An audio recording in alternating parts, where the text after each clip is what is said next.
The prospection problem that you didn't know you had and why attracting American clients requires a different approach. That's what we're going to cover today.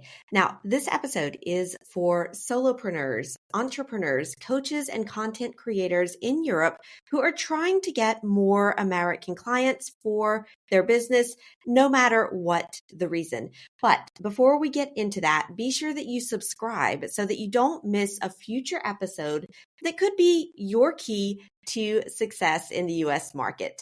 All right, now let's go. Have you ever felt like your European business strategy just hits a brick wall when you try to attract American clients?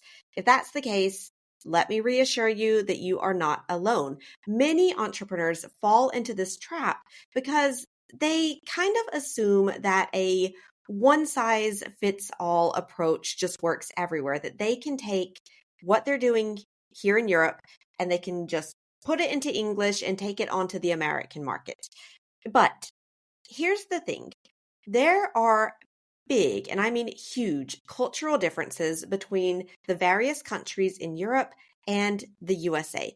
American business culture, it's really all about directness, efficiency, results, and they value clear communication and a real focus on the benefits of the product or a service. So, really to stand out, you really got to think about the fact that the US market in and of itself is very unique. The customer needs are different. The customer preferences, buying behaviors are different. What a customer values and what they're looking for is different.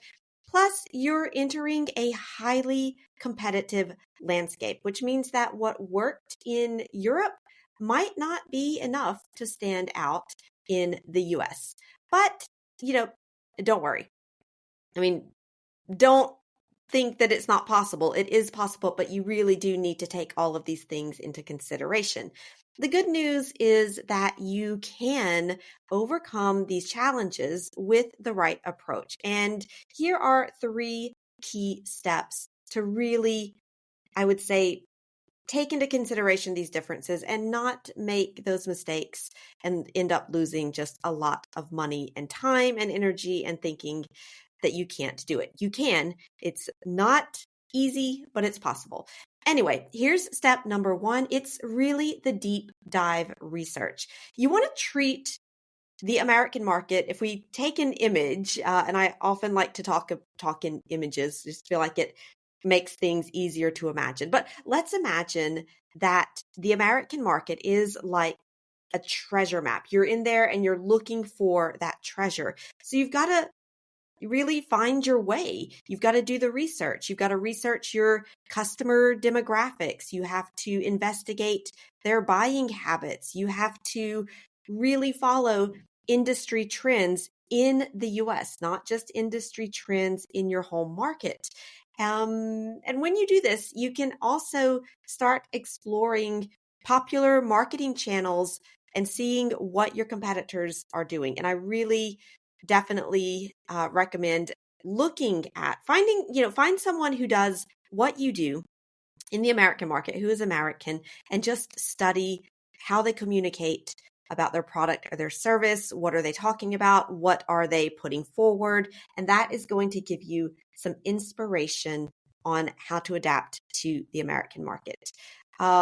Just an example, I was working with a business coach from Slovenia, and she discovered that her American clients actually prefer asynchronous learning solutions like online courses, video feedback, WhatsApp coaching instead of actually sitting down to a Zoom call. And this is really due to Americans work a lot. They have very busy schedules and they don't always have time to sit down at a specific time with someone, especially if you have, 6 to 9 hours of time difference. So what we did was we revamped her offer and added a lot more asynchronous elements and much fewer synchronous elements, live sessions. And we saw a surge in her US sales. And it's something that's very different from what a lot of European clients are looking for. Step number 2 is to really tailor your communication. American audiences appreciate clear, concise language. So you want to avoid complex jargon as much as possible and focus on highlighting the value proposition of your product or service in clear, simple, everyday language, and tell them how you'll solve their problems, not just what you do. Customers often think in terms of problem solution. So really, you also want to think in terms of what's the problem they have? What is the solution you solve? The features, that's really secondary. Again, another example from someone that I helped is a French graphic designer. We looked at his website copy and we rephrased it. Originally, it said something like, clean interface design using WordPress themes or something like that. And we just changed that to say, make your site convert more clients faster. That's the problem, or that's really the solution that his target audience wants. The problem is their site is not converting as many people as they want. The solution, make them convert faster. And then how do you do that? Yes, it's the clean interface design, et cetera, et cetera. But honestly, that's a detail. But making your site convert more clients faster really emphasizes the benefit for the customer. And step number 3 that I can give you, or tip number 3, rather, you don't have to take these in 1, 2, 3 order. Anyway, you want to be sure that you're building trust and relationships. Yes, business moves fast in the US, but trust and relationships still matter. Remember, we say it's not what you know, it's who you know. It's that important. So really take the time to understand your potential clients' specific needs and demonstrate your expertise in the US market. Build up that trust, build up that relationship, and that's just going to make your prospection efforts a lot easier and a lot smoother. I'll give you an example here. This was a French deep tech expert who wanted to connect with more American contacts via LinkedIn because she's based in France. So we revamped her profile, we revamped her prospecting approach, and what happened was she got more than 500 additional connections in just 6 weeks. Now, I don't think all of those connections were in the US, but a lot of them were. So remember that cracking the US market requires a real strategic shift. And if you understand the differences, if you conduct thorough research, you tailor your approach, then you can turn this perceived obstacle into a real springboard for your success on the US market.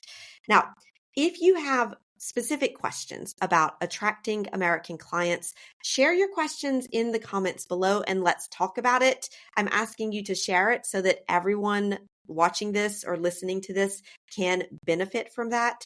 And just before we finish up, a couple of little news things that are happening over here at American Market Alchemist. First of all, I would love to connect with you on LinkedIn. I'm very active on LinkedIn. So send me an invitation. You can just search for Christina Robofe Broadus. I'm pretty sure I'm the only one. And send me a short invitation message. Just tell me about what you do, who you are, so that I know that you came from this video or this podcast. And also a project that I'm working on is creating a 2024 report on selling to US clients. So really talking to a lot of entrepreneurs, startups, companies here in Europe to learn about their experiences, their pricing strategies, their conversion times, all of that real nitty gritty stuff that we like to know when we have our own business and we want to look at what other people are doing. I'm researching that right now. And I need your help because I need people to fill in the questionnaire. It is totally anonymous. So I won't know who you are. None of the data will be no one can connect the information back to your company or to you. Do not worry about that. But I need 100 people to fill in this questionnaire so that I can create that report with some solid data. And I'll put the link to participate in this report in the notes. And of course, you will get the report after it is published. I'm planning to publish that late April. But again, like I said, I need to get at least 100 people to fill in that questionnaire. So I'm counting on you to do it. All right, that's it. And yeah, I'll put all the links to all of that for LinkedIn, for the questionnaire down in the notes. You can also get onto my email list where you'll get even more detailed strategies and tips that go more in depth than these episodes.